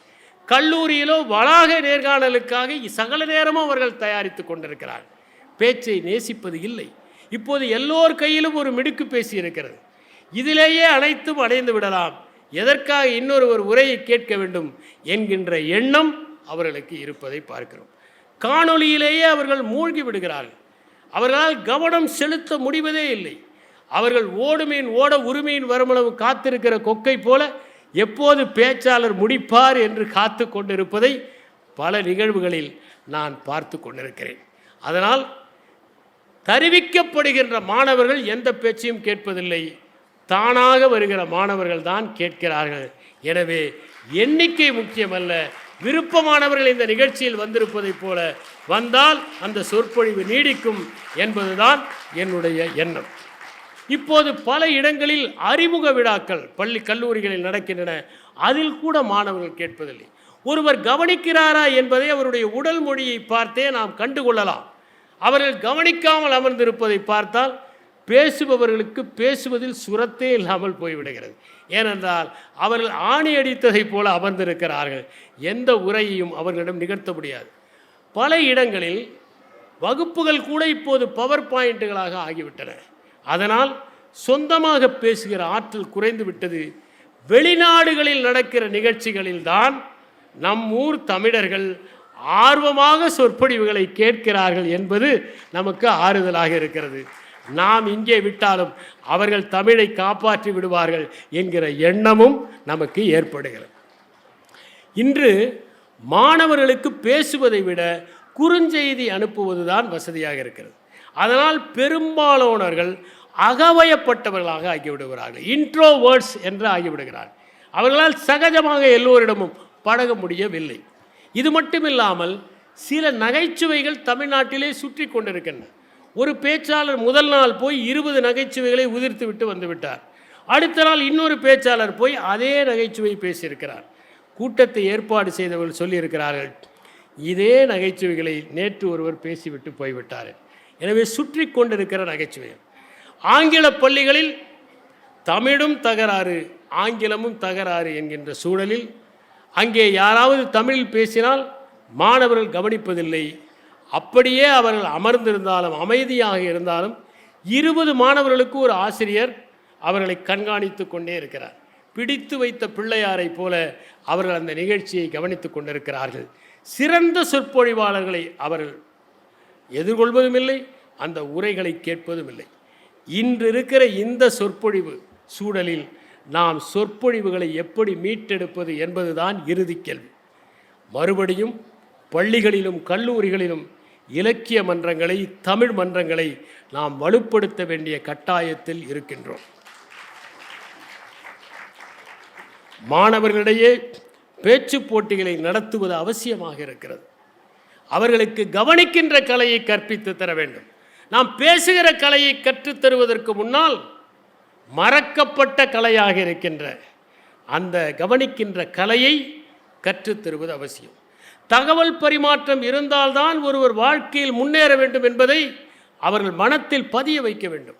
அதை வளர்த்து கொள்ள முடியும். ஏனென்றால் தொடக்கத்திலே பார்த்து படிப்பதற்கே நடுங்கிக் கொண்டிருந்த மகாத்மா காந்தியடிகள் பின்னாளில் மிகப்பெரிய ஜனக்கூட்டத்தை வசீகரிக்கின்ற அளவிற்கு சிறந்த பேச்சாளராக ஆனார் என்பதை எடுத்து சொல்லி இவர்கள் சிறப்பாக பேச முடியும் என்கிற நம்பிக்கையை அவர்களுக்கு தர வேண்டும். ஒவ்வொரு வகுப்பிலும் வாசகர் மன்றத்தை தொடங்கி மாணவர்கள் மாதம் ஒரு புத்தகத்தையாவது வாசிக்கின்ற பழக்கத்தை ஏற்படுத்த வேண்டும். நூலகத்திற்கு அவர்கள் கட்டாயம் செல்ல வேண்டும் என்கின்ற நெறியை ஏற்படுத்தி அவர்கள் புத்தகங்களை வாசிப்பதற்கு பழக்க வேண்டும். எல்லோரையும் அழைப்பதை விட விருப்பமானவர்கள் வந்தால் போதும் என்று அவர்களை ஒரு சொற்பொழிவுக்கு அழைப்பதும், சிறந்த சொற்பொழிவாளர்களை மட்டுமே அழைத்து அந்த கருத்துக்களை சொல்லச் செய்வதும் அவசியம். வகுப்புகளில் இது யாருடைய வகுப்பறை என்று ஆயிஷா நடராஜன் எழுதியதைப் போல ஆசிரியர்களே பேசுகிற வகுப்பறையாக இல்லாமல் மாணவர்கள் பேசுகிற வகுப்பறையாக மாற்ற வேண்டும். மாணவர்கள் பாடம் எடுப்பது, மாணவர்கள் குழு விவாதம் நடத்துவது, மாணவர்கள் கருத்தரங்கம் நடத்துவது என்று அதை மாற்றுவது மிகவும் அவசியம். அப்படி மாணவர்களை பேச வைக்க வேண்டும், சொற்பொழிவை அவர்களிடம் எடுத்து செல்ல வேண்டும். இவற்றையெல்லாம் செய்து பல ஆயிரக்கணக்கான ஆண்டுகளாக நம் தமிழ் மண்ணில் இருந்த அந்த சொற்பொழிவு கலை சொற்ப காலம் மட்டுமே இருக்குமோ என்கின்ற அச்சத்தை மாற்றி அதை மீண்டும் தடைத்து கருத்துகளால் மக்களின் இதயத்தில் நந்தவனத்தை ஏற்படுத்த வேண்டும் என்று கூறி விடைபெறுகிறேன்.